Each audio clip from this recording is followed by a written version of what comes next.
Okay, so your last question is about picking niches, and I'm going to talk about this for a minute actually.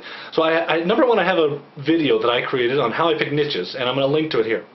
But you asked about, stuff changes over time, and how does my approach differ based on that? Here's a little bit about that.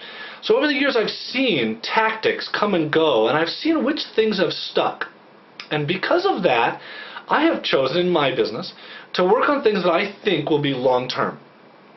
And again, this is just with my guys in the Philippines. This is with them doing all the work. That's my point here. So in terms of that, great content never goes out of style. It never goes away. It never. People always want it.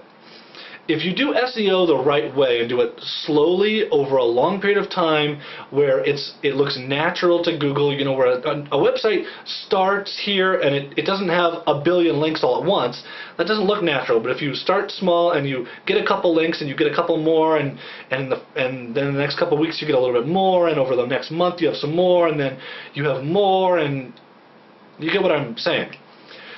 That process always works, and links in general don't disappear online, and the more links you get over time, the better you're gonna do.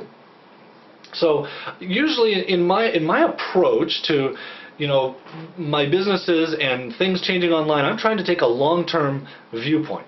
I'm going to create good content, and I'm going to create good links out there that are going to try and be permanent. Directory submissions are pretty permanent. Articles are pretty permanent. Videos are pretty permanent. Social networking and social bookmarking is pretty permanent.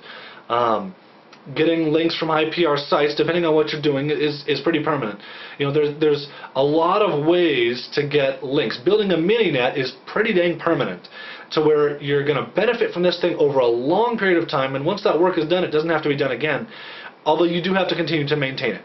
So you want to know how I'm doing my content business and the approach that I take? That's it. I pick niches based on competition, profitability, ease of getting there. And you can see that in this other video that I have.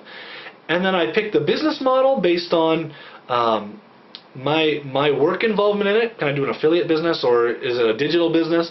And then also how much do people want to buy in this particular market, and that other video covers that. So that's my approach on how I do this. Now your last question for this video is, you think that SEO is dependent on the whims of Google. Well, you're totally right. However, if you do SEO right, Google doesn't really change all that much, and there's not a whole lot they can do. As long as you're not out there spamming and you follow the process that I've talked about building links and creating good content and creating your pages the right way, your site may go up and down and vary a little bit, but in general, long term, you're going to be there. It's not going to go away. Google's not all of a sudden going to change and decide, oh, we don't think that links are really the relevant method of determining which sites are the best. Because that is. It is the best method. And Google has it figured out. And they had it figured out first, and they have it done best. And they're by far the best at it, and everyone else is trying to copy them. And so, as long as you're following sound SEO principles, if you're willing to be patient, over time you can get to the top of Google for just about anything, and you make money doing it. So yes, while it is at the whim of Google, if you're following sound principles, the things that I teach in ReplaceMyself.com, and there's a reason I teach them, because those are the things that I do in my business. So as long as you're following these sound principles, you're not going to really see the ups and downs from Google. So I hope that answers your question, and thanks for making the comment. It was a very insightful comment, and I hope that I've been helpful.